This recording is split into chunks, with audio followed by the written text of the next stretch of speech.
Meurtre dans les petites villes. L'histoire du meurtre de Jessica Carpenter. Hometown Homicide, une série originale d'Investigation Discovery, utilise des images d'actualité locale et d'archives pour relater des affaires de meurtre dans de petites villes qui ont bouleversé la communauté pendant des semaines, des mois, voire des années. Parfois, des crimes odieux se produisent dans les endroits les plus inattendus, et c'est ce que relate cette série.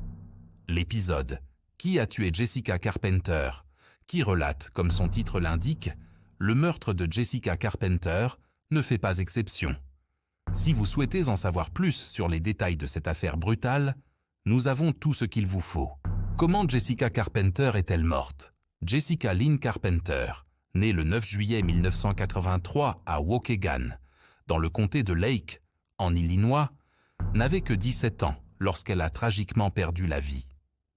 Cadette d'une famille de 3 sœurs, membre de l'orchestre de son lycée et gérante d'un restaurant Red Lobster local, Jessica était aimée de tous.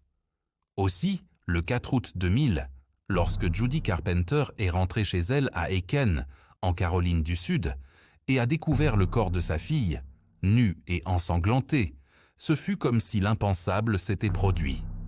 Jessica avait été violée et assassinée chez elle, et la nouvelle a bouleversé la petite ville d'Aiken. Après que la police eut sécurisé les lieux du crime et recueilli tous les éléments de preuve possibles, le corps de Jessica fut transféré au bureau du médecin légiste du comté d'Aiken pour examen. Les enquêteurs ont déterminé que l'adolescente avait été étranglée avec un cordon téléphonique avant que sa gorge ne soit tranchée avec un couteau de cuisine. L'autopsie a conclu que la cause officielle du décès était une hémorragie interne et un manque d'oxygène. « Il reste un lien indéfectible », disait le poème commémoratif de Jessica, « tissé d'amour, qui unit la famille à jamais, car rien n'est plus précieux que les moments partagés. » Qui a tué Jessica Carpenter? Dans les mois qui ont suivi le meurtre de Jessica, les enquêteurs ont interrogé plus de 300 personnes et recueilli plus de 100 échantillons d'ADN destinés à la base de données de l'État. Malheureusement, non seulement ils n'ont trouvé aucune correspondance, mais ils n'ont même pas pu identifier de suspect à ce moment-là. À un moment donné, ils ont envisagé la piste du tueur en série Reynaldo Rivera. Après tout, il était connu pour opérer en Caroline du Sud et avait été arrêté quelques mois seulement après le meurtre de Jessica.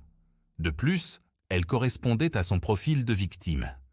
Mais Reynaldo a été mis hors de cause lorsque les comparaisons d'ADN n'ont donné aucun résultat positif. Il aura fallu 2 ans, mais les enquêteurs ont finalement fait une percée décisive dans l'affaire lorsque Robert F. Atkins a été arrêté en Géorgie pour un autre crime. Son ADN, comparé à celui retrouvé sur le corps de Jessica dans la base de données nationale, correspondait parfaitement. Ils ont alors découvert que Robert Atkins, employé d'Airborne Express au moment du meurtre, devait effectuer une livraison près du domicile de Jessica le jour de sa mort. Il avait également livré un colis chez les Carpenter quelques jours auparavant. Il savait donc que Jessica pouvait être chez elle à ce moment-là. Il avait tout planifié. Selon les aveux de Robert, le 4 août 2000, il se présenta au domicile des Carpenter en uniforme. Lorsque Jessica ouvrit la porte, il parvint à entrer en demandant s'il pouvait utiliser le téléphone. Une fois à l'intérieur, il la maîtrisa, l'agressa, prit ce qu'il voulait et s'enfuit. Robert révéla plus tard l'emplacement de l'arme du crime, un couteau ensanglanté, enveloppé dans un t-shirt, enterré sous un tas de branches et de bûches non loin de là. En mai 2006, Robert plaida coupable et fut condamné pour éviter la peine de mort.